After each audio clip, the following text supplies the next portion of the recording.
And we are one step closer to vaccinating young children against COVID-19. An FDA panel approved the Pfizer vaccine for emergency use in kids ages 5 to 11 yesterday. That vote was unanimous, -1 abstaining, but the committee grappled quite a bit with this decision, leading some to ask if children really need the shots. Our Stephanie Hudson spoke with the state's vaccine coordinator about these concerns. Stephanie? Well, Tom, Dr. Danny Avula, a pediatrician and himself a father of 5, told me deciding to get yourself vaccinated, not the same as deciding what to do about your kids. As we continue to weigh the benefits and risks, here's how he sees it. When it comes to COVID vaccinations, most doctors agree the more arms, the better for putting an end to the pandemic. That includes kids. But why?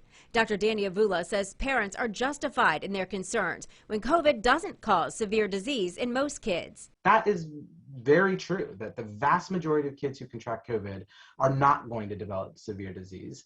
But COVID is also not harmless. The vaccine may not be harmless either. Here's what we know. According to the Virginia Department of Health, nearly 1,000 kids have been hospitalized with COVID across the Commonwealth in the past year and a half.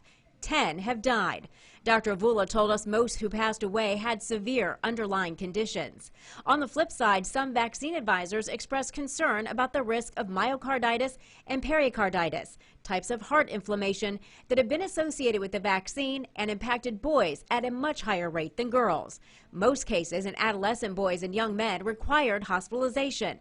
There were no cases reported in the 5 to 11-year-olds, but that was expected due to the size of the Pfizer study. If we were to vaccinate 1 million people, we would expect to see somewhere between 60 and 80 cases of myocarditis, pericarditis. So 60 to 80 out of 1 million, again, a pretty rare incidence. Compare that, Avula said, to the 11,000 COVID cases that would be prevented, along with 500 hospitalizations, 120 ICU admissions, and 6 deaths. We need to take that risk of myocarditis seriously.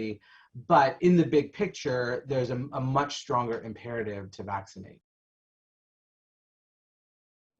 Now, 40% of children in this age group may already have natural COVID immunity, according to the CDC. So FDA advisors also wrestled with that fact. The CDC will look at the vaccine risks and benefits next week, and we will continue to follow the discussion to help you make the best decision. In the newsroom, Stephanie Hudson, 10 on your side.